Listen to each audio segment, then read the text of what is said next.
جس کو دنیا سنیت نور نگاہیں حضور سیدنا مفتی اعظم عالم اسلام کہتی ہے، جس کو دنیا سنیت فیض یافتہ حضور سیدنا حافظ ملت کہتی ہے، جس کو دنیا سنیت ناز حضور سیدنا تاج الشریعہ کہتی ہے، جس کو دنیا سنیت سلطان الاساتذہ کہتی ہے، جس کو دنیا سنیت کثیر التلامذہ کہتی ہے، جس کو دنیا سنیت ممتاز الفقہا کہتی ہے، جس کو دنیا سنیت تاج الاصفیاء کہتی ہے، جس کو دنیا سنیت ترجمان مسلک امام احمد رضا کہتی ہے، جس کو دنیا سنیت نائب حضور سیدنا صدر الشریعہ کہتی ہے، جس کو دنیا سنیت جانشین حضور صدر الشریعہ کہتی ہے، جس کو دنیا سنیت راضی دورہ کہتی ہے، جس کو دنیا سنیت راضی جہاں کہتی ہے، جس کو دنیا سنیت غزالی جہاں کہتی ہے، جس کو دنیا سنیت رہبر شریعت کہتی ہے، جس کو دنیا سنیت قاطع نجدیت کہتی ہے، جس کو دنیا سنیت قاطع بدعت و صلح کلیت کہتی ہے، جس کو دنیا سنیت مفکر اسلام کہتی ہے، وہی وہ ذات ہے جس کو دنیا سنیت نائب رسول انام کہتی ہے،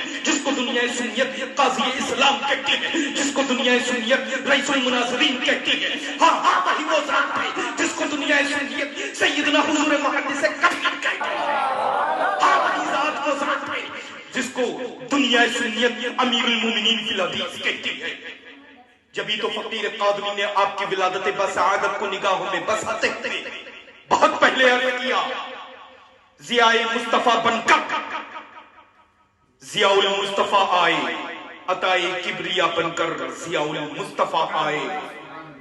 دعائیں حضرت صدر الشریعہ کا یہ ثمرہ ہے، ہدایت کی شمع بن کر ضیاء المصطفیٰ آئے۔ توجہ فرمائے، پڑا گلزار چھٹا تقوی احمد رضا کا یوں، بڑا گلزار چھیٹا تقوی احمد رضا کا یوں، مکمل پارسا بن کر ضیاء المصطفیٰ آئے۔ اللہ کا فضل و کرم ہے، احسان ہے، الحمدللہ۔ رب قدیم کی بارگاہ میں دعا ہے، پروردگار عالم اپنی رحمت کاملہ کے صدقے میں حضور سیدنا محدث کبیر کی عمر میں، صحت میں، تندرستی میں خوب برکت عطا فرمائے، ان کا سایہ کرم و عاطفت دنیا سنیت کے اوپر تادیر قائم دائم فرمائے انشاءاللہ تعالی۔